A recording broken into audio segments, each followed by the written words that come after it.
నమస్తే welcome to our channel నేను సిరి YouTube లో చాలా వరకు అన్ని రెసిపీస్ మనకి అంటే ఏ కూర వండుకోవాలన్నా ఏది చేయాలనుకున్నా కూడా రెసిపీస్ అయితే చాలా ఈజీగా దొరుకుతాయి. ఈ మధ్యన యూట్యూబర్స్ కూడా చాలా మంది వాళ్ళు రెసిపీస్ చేసేసి యూట్యూబ్ లో పెట్టే వీడియోస్ అయితే మనం చాలా వరకు చూస్తున్నాం. అయితే ఇలాంటి సందర్భంలోనే ఒక వ్యక్తి సిరిసిల్ల డిస్ట్రిక్ట్ చెందిన ఒక వ్యక్తి మాత్రం తన ఏకంగా జాతీయ పక్షి అయిన అంటే నెమల్ని వండడం ఎలా అనేది అయితే ఒక యూట్యూబ్ ఛానల్లో అంటే తన ఛానల్లో పెట్టడం జరిగింది. తను ఇప్పుడు మరి అరెస్ట్ అయ్యారని కూడా మరి వార్తలు వస్తున్నాయి. అసలు తనకి అలాంటి ఆలోచన ఎలా వచ్చింది, అసలు ఆ పక్షిని చంపొద్దు, అది ఒక తప్పు, అది బ్యాన్ అని కూడా తెలియకుండా ఉన్నారు అంటే మరి అది ఎలా సాధ్యం ఏంటనేది మనకి వివరించడానికి మనతో పాటు ఉన్నారు ప్రముఖ సినీ క్రిటిక్ యజ్ఞమూర్తి గారు. నమస్కారం సార్. నమస్తే శ్రీ. సార్, ఇప్పుడు చూస్తున్నట్టయితే మనకి యూట్యూబ్ లో అనేక ఛానల్స్ ఉన్నాయి రెసిపీస్ గురించి, మనకి ఏదైనా వండుకోవాలి అన్నా తెలుసుకోవాలన్నా చాలా వరకు ఛానల్స్ ఉన్నాయి. అయితే ఇప్పుడు దాన్ని కూడా సంపాదన కిందగా చేసుకొని చాలా మంది చేస్తున్నారు. వివిధ ఛానల్స్ పేరు పెట్టేసి వాళ్ళ రెసిపీస్ పెడుతున్నారు. అయితే ఇక్కడ ఒక అతను మాత్రం సిరిసిల్లకు చెందిన ఒక వ్యక్తి ప్రణయ్ కుమార్ అనే ఒక వ్యక్తి మాత్రం ఏకంగా నెమలి మాంసం ఎలా వండుకోవాలి అని చెప్పేసి తన యూట్యూబ్ ఛానల్లో పెట్టడం జరిగింది. ఇప్పుడు తనైతే జైలుకి వెళ్ళే పరిస్థితులు. సో అసలు ఏంటి మరి అంత అజ్ఞానంలో ఉన్నారా జనాలు? ఫస్ట్ ఆఫ్ ఆల్ నెమలి మాంసం అంటే తనకి సిరిసిల్లకు చెందిన వ్యక్తిగా మీరు చెప్తున్నారు కదా, తంగళ్ళపల్లి అనే విలేజ్ సంబంధించినటువంటి ఈ ప్రణయ్ కుమార్ అనే అతనికి బహుశా అతనికి అవగాహన లేనందువల్లే ఈ పని చేశాడని చెప్పేసి మనం అనుకోవాలి.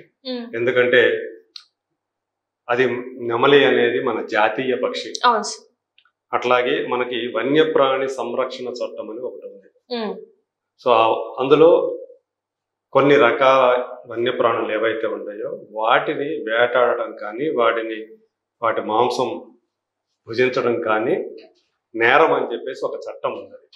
సో అందు గురించి ఎందుకంటే ఆ చట్టం కనుక లేని కాలంలో ఇలాంటి అరుదైనటువంటి వన్యప్రాణుల్ని అడవుల్లో వేటగాళ్ళు వాటిని అంటే వాటి జనాభా తగ్గిపోవటంలో ఇది ఒక ప్రధాన కారణం. అంటే వాటి మాంసానికి విలువ ఎక్కువ ఉండటం. సో దానివల్ల అనేక వన్యప్రాణులు అరుదైన వన్యప్రాణుల కింద మారిపోవడానికి కారణం కూడా ఇలాంటి వేటగాళ్ళు కొంతమంది ఉండటం వల్ల వాళ్ళకి అవి కనిపిస్తే జంకలు కానివ్వండి, దుప్పులు అంటాం అవి కానివ్వండి, అలాగే అంటే శాకాహారం తీసుకునేటువంటి వన్యప్రాణులు వాటికి అవి విలువ ఎక్కువ అనమాట. వాటి మాంసానికి విలువ ఎక్కువ. మళ్ళీ క్రూర మృగాలకు ఉండదు అది, అవి వేరే రకంగా ఉంటాయి. ఇప్పుడు పులి ఉంది, అది మన జాతీయ జంతువు, జాతీయ మృగం. సో దాని యొక్క గోర్లు ఏవైతే ఉన్నాయో అవి చాలా విలువైనవి. ఒకప్పుడు చాలా ప్రతిష్టాత్మకంగా భావించారు. పులిగోరు ధరించడం అనేది ఒక ప్రెస్టీజియస్ థింగ్ గా ఉండేది.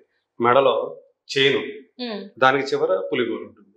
సో గతంలో చాలా వరకు నేను విలేజెస్ లో కూడా చూసేవాడిని. పులిగోరు ధరించడం అనేది చాలా ప్రెస్టీజియస్ థింగ్ గా భావించేవాళ్ళు. ఎవరికైతే అది లేదో అని మీకు పులిగోరు లేదా అని వాళ్ళు కొంచెం తక్కువ చేసి మాట్లాడటం. సో అలాంటివి ఉండేది.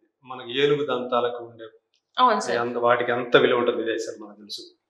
అట్లాగే జింక మాంసం కోసం దుప్పు, అదే ఒకే జాతికి సంబంధించి కృష్ణ జింక, లేడి, దుప్పి ఇవన్నీ కూడా ఒకే జాతికి చెందినటువంటి జంతువులు. మాంసం కోసం వాటిని చంపేవాళ్ళు, వాటి చర్మాల కోసం చంపేవాళ్ళు. జింక చర్మం అనేది, పులి చర్మం అనేది చాలా ఆ రోజుల్లో రాజుల కాలంలో బాగా ఫేమస్ అది. సో వాటి చర్మాల కోసం, వాటి మాంసాల కోసం జింకను చంపటం. కృష్ణ జింక అంటే మనకు తెలిసినది చుక్కలుగా ఉంటుంది. సో అట్లా ఆ పులి, దాని గోర్లు, దాని చర్మం చాలా విలువైనది అనమాట. అంతర్జాతీయ మార్కెట్లో కొన్ని లక్షల విలువ చేసే వస్తువులు అవి. అందుకని ఇవన్నీ జరుగుతున్నప్పుడు వన్యప్రాణి సంరక్షణ చట్టం ఒకటి తీసుకొచ్చారు. అందులో కొన్ని జాతుల్ని, కొన్ని మృగాల్ని చంపటం కానీ, వేటాడటం కానీ, చంపటం కానీ, లేదా వాటి మాంసం భుజించడం కానీ నేరంగా దాని ద్వారా తెలియజేశారు. సో ఎవరైతే దాన్ని వైలేట్ చేస్తారో, ఉల్లంఘిస్తారో వాళ్ళు ఖచ్చితంగా శిక్షణ అనుభవించాల్సిందే, జైలు వసూలు లెక్క కట్టాల్సిందే.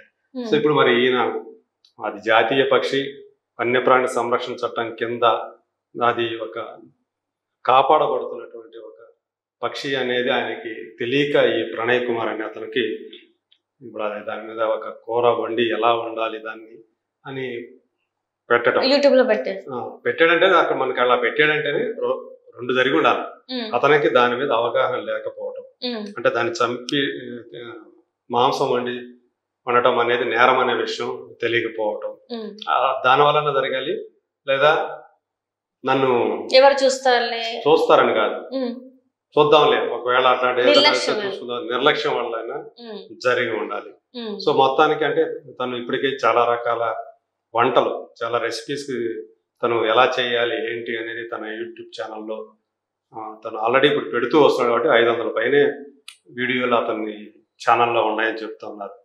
సో అందులో భాగంగానే అంటే నెమలి మాంసం ఎలా వండాలి అని పెడితే దానికి విపరీతమైనటువంటి వ్యూస్ వస్తాయి, సో ఆదరణ కలుగుతుంది తన ఛానల్కి అనే ఒక ఇది కదా. ఎందుకంటే అరుదైంది కదా, మామూలుగా వేరే వేరే మనం రెగ్యులర్ గా తీసుకునే ఏవైతే ఉంటాయో, మన మాంసాహారాలు ఏవైతే ఉంటాయో అవి పెట్టడం అందరూ చేసేదే. కానీ నెమల మాంసం అంటే చాలా అరుదైన విషయం కాబట్టి ఎలా చేయాలి ఏంటి అని జనాలు తెలుసుకుంటారు అనే ఒక అభిప్రాయంతో, ఒక ఆలోచనతో అతను ఇది పెట్టి ఉంటాడని చెప్పేసి మనం అనుకోవచ్చు. సో ఇది పబ్లిక్ చేశాడు, పబ్లిక్ డొమైన్ లో వచ్చేసింది కాబట్టి పోలీసులు అది అటవీ శాఖ అధికారులకి ఆ విషయం తెలియటం, సో అతన్ని అరెస్ట్ కూడా చేశారంటున్నారు. అవి చాలా బలమైనటువంటి చట్టాలు అవి, సో నాన్ బెయిలబుల్ అవి. సో వన్యప్రాణులకు సంబంధించి మనకు తెలుసు, సల్మాన్ ఖాన్ అనే వ్యక్తి దాని నుంచి బయటపడటం కోసం చాలా ఇయర్స్ పట్టింది. సో ఖచ్చితంగా మినిమం ఫస్ట్ అయితే రిమాండ్కి అయితే తరలించేస్తారు, ఆ తర్వాత అతను బెయిల్ తెచ్చుకోవటం ఇవన్నీ కూడా తర్వాత విషయాలు.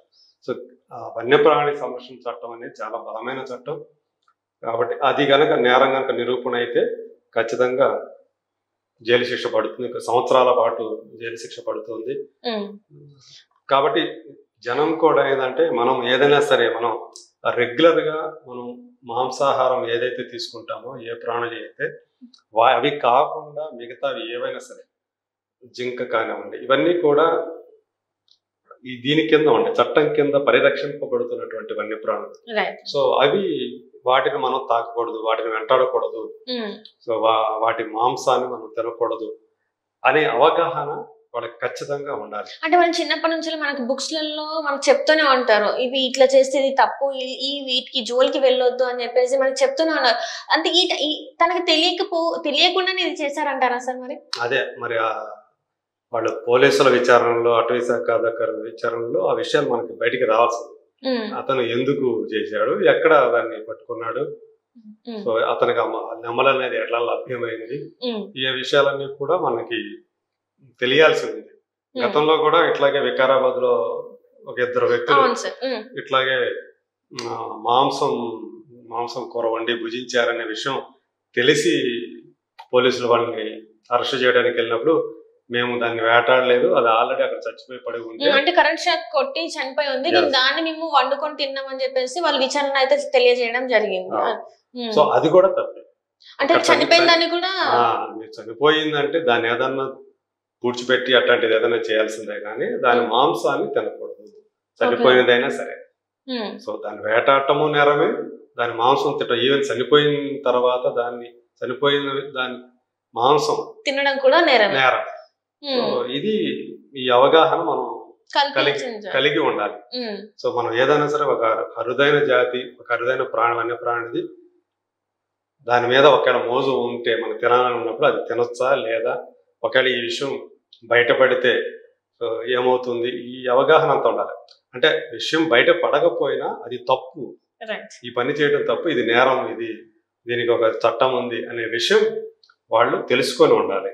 Right right right thank you so much sir.